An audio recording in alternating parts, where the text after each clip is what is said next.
Olá pessoal, sejam bem-vindos ao CompactCast, seu podcast compacto, descomplica o mundo financeiro.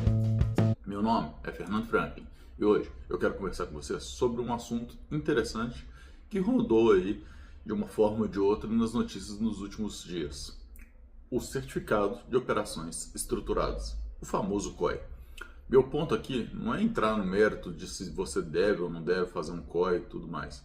É muito mais você entender o que ele é, como ele pode ser utilizado e qual que é o ponto que você tem que chamar a atenção e olhar ali para poder entender. Lembrando que o COE é uma coisa e uma operação estruturada é outra, tá? São coisas diferentes. Então você pode fazer operações estruturadas através de opções, por exemplo, é uma forma estruturada de você fazer, mas não é necessariamente um certificado de operações estruturadas. O certificado de operações estruturadas, basicamente falando de uma forma mais direta, é você estar comprando um produto que tem algumas regras implícitas ali sobre ele, que vai te dar uma rentabilidade X, né, se acontecer tal coisa, e uma rentabilidade mínimo de Y se acontecer outra coisa. Então, acontece muito da gente ver o seguinte, o COE chega e fala assim, ó, você tem um COE aqui que está te garantindo no mínimo 50% de rendimento nos próximos 5 anos. Aí você olha e fala, pô, 50% de rendimento, que coisa boa, eu quero isso, faz muito sentido, vou ter no mínimo 50%, só que as pessoas esquecem de olhar uma coisa muito importante.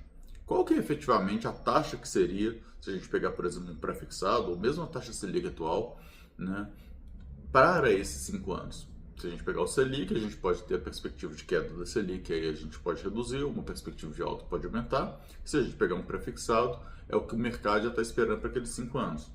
Normalmente, a taxa anual, né, se a gente pegar no período de hoje, eu estou falando aqui em março de 2025, vai dar aí 16, 17% para esses 5 anos, talvez até um pouquinho mais.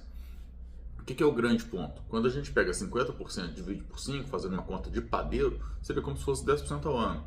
Né? Conta de padeiro que a gente fala é aquela que a gente faz no papel de pão, tá, pessoal? Para poder falar. Então é aquela conta bem simples, sem nada muito matemático ali.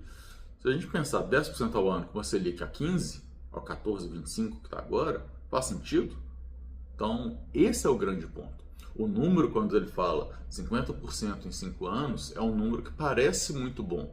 Mas quando a gente quebra ele, olha na taxa anual e compara com as outras opções, talvez ele não seja tão bom assim. E aí que entra o pulo do gato. O COE ele é feito de uma forma para poder garantir uma rentabilidade mínima, mas ele te coloca vários riscos ali que, se acontecerem, você vai cair para essa rentabilidade mínima acordada. Isso quando não está garantindo só o 100% do capital, né? Porque às vezes pode ser um caso também, tem que entender. E aí você acaba tendo um produto de investimento que no final das contas você não investiu nada. Você só se garantiu o seu capital e apostou numa possibilidade de ganhar mais se acontecesse tais coisas. Né? Então, por exemplo, se o Ibovespa passar de tanto, aí você ganha muito. Ou se o Ibovespa cair de tanto, você ganha muito. Vai depender do tipo do COE, do tanto de coisa. E pode ser que não seja o Ibovespa, pode ser que seja o ativo da Vale, o ativo do Bradesco, Banco do Brasil, Petrobras, qualquer que seja. Não importa, aqui a gente está falando de ativos aleatórios, né? E isso vai estar vinculado. Como que é feita essa estruturação então? Quem emite o COE pega o seu dinheiro e vai fazer um balanceamento da carteira de forma que um pedaço disso vai colocar uma renda fixa, por exemplo, para poder garantir aquela rentabilidade mínima acordada. O outro pedaço ele vai fazer a operação na renda variável, por exemplo, para poder tentar ter a rentabilidade melhor, e aí ele vai fazendo esse balanceamento para poder garantir. O ponto ele está tentando fazer uma operação que pode ser interessante, mas eu sinceramente nunca vi uma para o investidor. Todas eu já vi interessante para quem está emitindo. Então, ela é muito bonita na hora de falar, de estruturar, de mostrar, mas no final das contas ela tem uma dificuldade muito grande de ser um produto realmente vantajoso para o cliente, mesmo como uma forma de diversificação. Agora, existe também a operação estruturada. A operação estruturada é outra coisa. Então, por exemplo, você compra uma ação e você faz ali uma jogada com as opções, né? Então você vende uma opção para um lado e compra uma outra para um outro, né? Então, vamos falar uma opção de compra, uma opção de venda, e aí com isso você acaba se protegendo em caso de queda e potencializando em caso de ganho, né? Então, são situações que você pode fazer. Alguns casos vão ser proteções, outros casos vão ser simplesmente para você tentar ter um aumento. Mas vale lembrar que essa operação estruturada, né, se acontecer o contrário que você está pensando, pode ser que elas também reduzam o seu ganho, né? Então é importante você levar isso em consideração.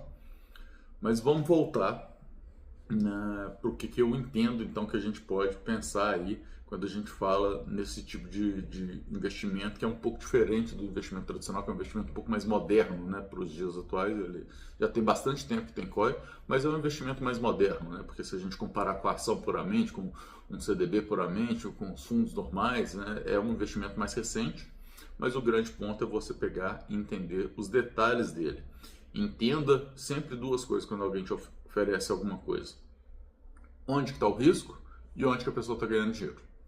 Simples, porque se você não conseguir entender isso, é porque tem algo que não está claro. E aí, obviamente, quem está te oferecendo qualquer produto tem que ser remunerado, por qualquer motivo que seja. Ele está trabalhando, tem conta para pagar, né? Tem o leite das crianças para comprar e tem que ser remunerado por isso. E não tem nada de errado.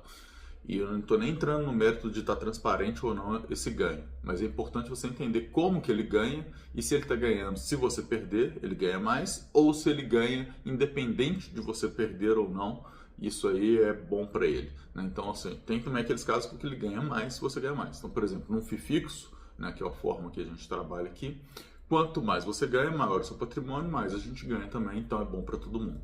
É mais ou menos esse sentido.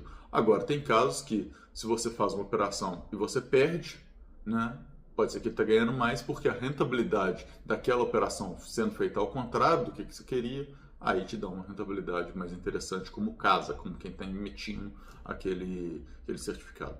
Então, toma um pouquinho de cuidado, pensa um pouquinho sobre isso e aí, obviamente, toma a sua decisão de investimento com mais embasamento, que com certeza vai ser bom.